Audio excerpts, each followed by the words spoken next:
안녕하세요. 미국 주식 훌륭하다 미대입니다. 제가 요즘 자주 듣는 이야기가 잘난 척한다, 그리고 그 외에 비꼬는 이야기들이 많은데요. 저는 99%왜 저런 질문을 했는지, 왜 저런 주식하는 방법에 비꼬는 댓글을 썼는지 압니다. 이유는 다 제가 했던 질문, 다 제가 과거에 누군가를 보고 비꼬았던 부분, 그리고 주식 좋은 시절에 시작하면 왜 유튜버가 되려 하고 종목 추천을 하며 주식 10년 한 사람처럼 행세를 하는지 압니다. 저도 주식하고 2년 만에 친구한테 주식 추천하고 종목 추천하고, 누가 보면 주식 10년 이상 한 사람처럼 하고 다녔으니까요. 제가 주식 입문시킨 사람이 한두 명이 아닙니다. 오버해서 말씀드리면 어느 분이 어느 종목을 매수하면 왜 저 종목을 매수했는지도 알 수 있습니다. 하여튼 여러분들이 알아주셨으면 하는 부분은, 제가 잘난 척이 아니고 같이 부자 되자고 필요한 부분만 최대한 말씀드리려고 하는 것입니다. 그리고 공부하는 방법을 공유하려고 하고요. 제가 과거에 말씀드렸던 부분입니다 라고 하면 그 절차를 외우시면 주식 생활에 도움이 되실 겁니다. 제 노하우니까요. 차트도 증시도 과거에 이랬는데 결과가 이렇게 나왔구나 하고 노트에 적어 놓았습니다. 틀리면 작년에는 이렇게 흘렀는데 이번에는 이렇게 증시가 흘러나왔다. 어떤 경우에 중소형주가 뜨고 어떤 경우에는 빅테크가 뜨고 판단하는 기점이 생깁니다. 과거를 보고 현재를 보고 느끼면서 주식을 해왔습니다. 도움이 되었고 저의 공부 방법을 공유해드리는 것이라서 말씀드렸던 부분이라고 강조하는 부분입니다. 그리고 저를 마음에 안 들어 하시는 분들도 개인적으로 돈 많이 버셨으면 좋겠습니다. 저를 마음에 안 드는 건 안 드는 것이지만, 그래도 여러분들이 돈을 벌어야 저도 돈을 벌 수 있다는 것은 확실하기 때문입니다. 저는 돈 많이 버시라고 화이팅 해드리겠습니다. 대인배인 척 아닙니다. 가끔은 이야기하다가 문득 저의 머릿속에 어떤 댓글이 달릴지 예상이 되더라고요. 정말 응원합니다. 돈 많이 버세요. 지난 영상에서 며칠 전 고점을 넘으면 묻지마 상승을 시작하려고 폼을 잡을 것이고, 그 다음 13,577 넘으면 묻지마 상승이 시작할 수 있다고 판단되는 자리다 라고 말씀을 드렸습니다. 그럼 이 두 자리가 다 맞았죠. 오늘 고점 13,575달러 패턴입니다. 때려 맞춘 게 아니고요. 패턴은 틀릴 수 있지만 우선 이런 모양이 나오면 첫 번째로는 이런 주가 흐름이 나올 수 있다 해서 말씀드린 겁니다. 하여튼 오늘은 이곳을 맞고 내려왔는데 묻지마 상승이 그렇게 쉽게 나오는 게 아니겠죠. 당연한 흐름입니다. 오를 수 있지만 우선 눌림이 나오겠다 라고 예상을 먼저 합니다. 여기까지 올라온 것만 해도 대단한 상승이라 생각이 듭니다.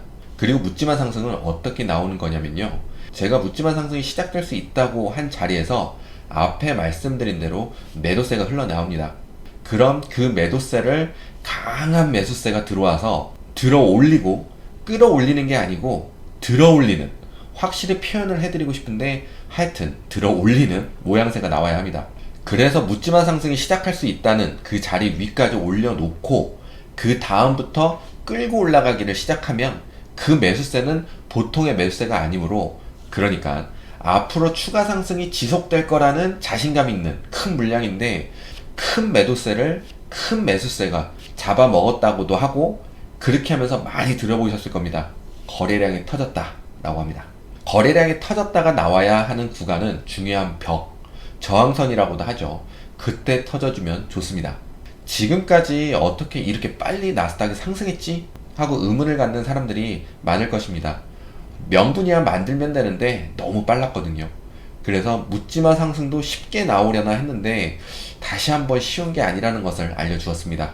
근데 오늘 하락이 센 것처럼 느껴지셨나요? 아닙니다. 눌림으로 해석합니다. 조금 깊었던 눌림. 추가 상승이 나올 것이었으면 하락이 제한적이었어야 하는데 그냥 쭉 내려오면서 제자리로 온 것 뿐입니다.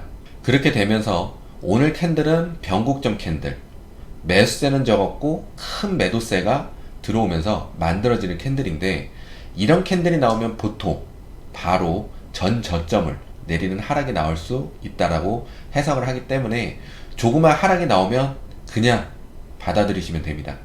아직은 다시 묻지마 상승을 한번 도전해 보러 갈까 하는 물량이 들어올 기회가 있으니까요.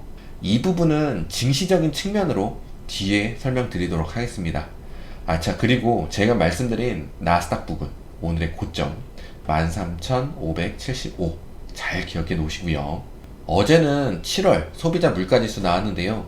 전월 대비는 비슷했고요. 전년 대비는 8.5%, 예상이 8.7%였습니다. 근원은 전년 대비 5.9%, 예상이 6.1%, 전월 대비 0.3, 예상이 0.5였습니다. 근원은 올라갈 거라 예상하는 사람이 많았는데 예상보다 낮게 나오면서 6월이 인플레이션 정점이다 라고 생각하게 만드는 부분이었죠. 주거비용이나 외식 쪽은 올랐고요. 에너지가 크게 하락을 해서 많이 영향을 주었습니다. 우리가 기대하고 예상하고 있던 부분이었죠. 사실 실물 경제에서는 지표 떨어졌다고 지갑에서 돈 덜 나가는 거 아니거든요. 요즘 휘발유값 떨어져서 그나마 괜찮다 하지만 나가서 외식 한번 하거나 마켓 가면 뭐 산 거 없는데 돈만 많이 나온다고 생각이 듭니다.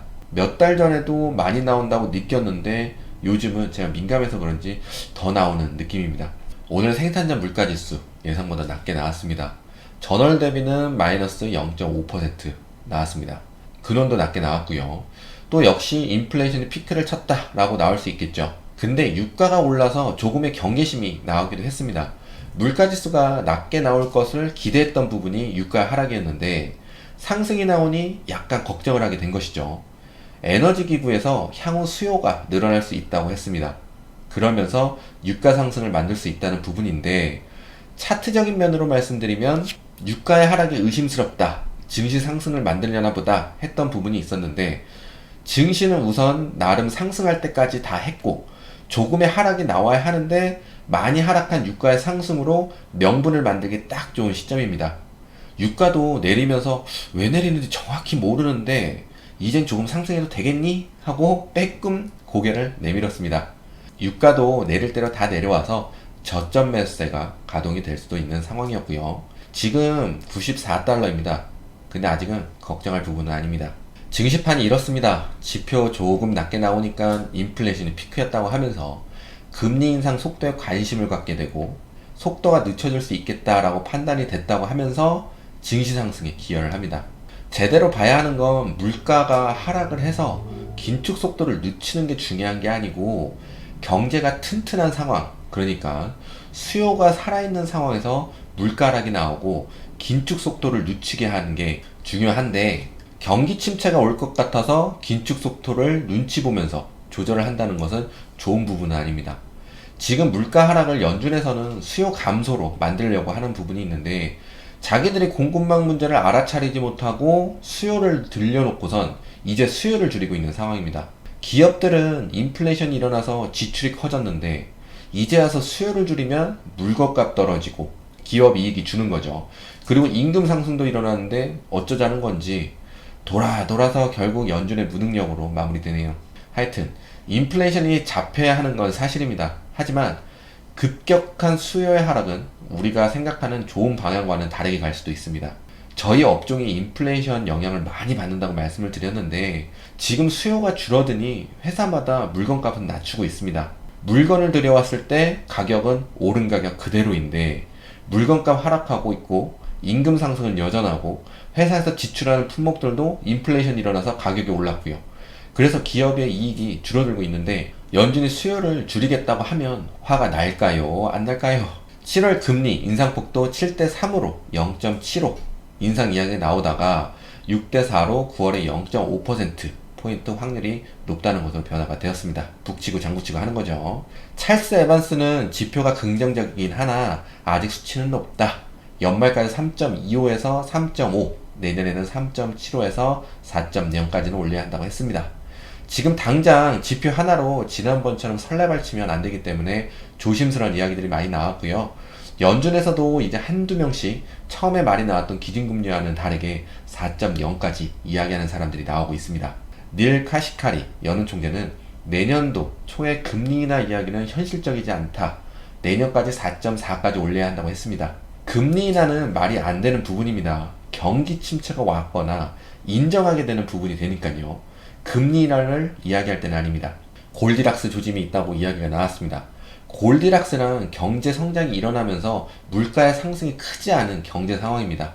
골디락스는 마케팅 쪽에서도 쓰이는데요. 고가, 중간가, 저가의 상품을 함께 진열해서 중간가의 상품을 선택하도록 유도하는 것이고, 중간가는 골디락스 가격이라고 합니다. 지금 고용은 좋고 인플레이션은 하락하고 있다고 해서 골디락스 이야기가 나왔는데요. 좋은 이야기긴 한데 지금 연준이 하는 건 수요를 줄여서 인플레이션을 잡겠다는 부분이 있어서 앞에 말씀드린 대로 수요가 어떻게 변화를 하는지 보면서 해석을 하셔야겠습니다. 그리고 지금 나온 지표 보고 당장 어떻게 그렇게 판단할 수 있냐는 이야기도 있었습니다. 지금은 수요를 보셔야 합니다. 수요가 좋고 금리 인상 속도를 조금 낮추면서 물가 하락이 나오면 당연히 내년까지 이어져야 하겠지만, 그렇게 된다면 톱니의 말처럼 증시가 훨훨 날아갈 수 있을 것입니다. 아니, 날아갑니다. 경제가 좋은데 증시가 안 좋을 수가 없겠죠. 내일 미시간 소비자 물가지수가 있습니다. 향후 사람들이 소비를 늘릴 것인지 줄일 것인지 확인하시면서 같이 증시를 보시면 좋겠습니다. 우리는 알아야 합니다. 지금 인플레이션이 굉장히 높습니다. 지표가 좋게 나왔다고 해도 여전히 높고요. 전쟁도 끝나지 않았고요. 예전에 말씀드린 부분인데 이번에 8월경쯤이라고 했나요? 한국 쪽에서 노조들과 임금 협상하는 시기가 있기 때문에 공급망 문제에 더불어서 임금 상승까지 돼버리면 저희 같은 물건을 받아야 하는 사람들은 지출이 더 늘어나게 됩니다. 물건값 상승에 영향을 주겠죠. 지금 이런 상황입니다. 코로나 환자도 늘어나고 있고요. 이렇다고 증시를 부정적으로 봐야 한다, 불안해야 한다고 말씀드리는 게 아니고, 지표 조금 덜 나왔다고 증시 상승이 나올 거다 라고 단순히 기대하기보단 큰 틀을 보시면 좋겠다 해서 말씀을 드립니다. 실물 경제가 좋아서 증시에 반영이 되는 게 제일 좋은 시나리오이기 때문입니다. 하여튼 오늘의 하락은 우프지만 눌림입니다. 눌림이 하락으로 변할 수 있지만 오늘까지는 눌림입니다. 다시 묻지마 상승을 기대하는 자리까지 도전하러 갈지 아니면 추가적 하락을 만들지 지켜봐야 하겠습니다. 추가적 하락이 나온다면 실망 매물에 던져져서 과매도로 진입이 가능해지고요. 하락의 폭은 조금 깊을 수 있습니다. 쭉쭉 떨어진다는 게 아니고요. 하루에 나올 수 있는 하락폭이 클 수 있다는 부분입니다. 하지만 오늘까지 증시는 괜찮다, 괜찮아요, 그냥 제자리 돌아온 겁니다. 향후 상황이 어떻게 될지 같이 잘 지켜보자고요. 주식은 무조건 이기는 게임이라는 것을 강조드립니다. 그럼 저는 다른 증시 해석과 차트 해석을 가지고 다음 영상으로 찾아뵙겠습니다. 모두 좋은 하루 보내시고 부자 되세요. 고맙습니다. 안녕.